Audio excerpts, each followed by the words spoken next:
Professor Yunus বলেছেন যারা যারা এই যে ব্যাংক ডাকাতির সাথে জড়িত, যাদের বিরুদ্ধে সুনির্দিষ্ট অভিযোগ আছে, তাদেরকে খুব দ্রুত আইনের আওতায় আনার কথা বলেছেন।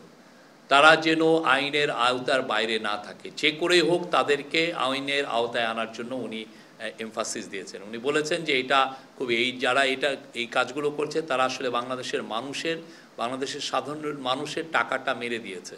তো তাদেরকে যে করেই হোক, যারা যারা এখানে আছেন, যে করে হোক তাদেরকে যেন আইনের আওতায় আনা হয়। তো সেক্ষেত্রে বাংলাদেশ ব্যাংকের গভর্নর জানিয়েছেন যে এস আলম গ্রুপ, আপনি জানেন এস আলমের বাংলাদেশে যত অ্যাসেট আছে সব ফ্রোজেন করা হয়েছে, অ্যাটাচ করা হয়েছে। 12টি যারা অলিগার্ক বা বড় যারা এই ব্যাংকিং সিস্টেমের থেকে লুটপাটের সাথে যারা জড়িত বা বিদেশে টাকা নিয়ে গেছেন, এদেরকে আইডেন্টিফাই করা হয়েছে এবং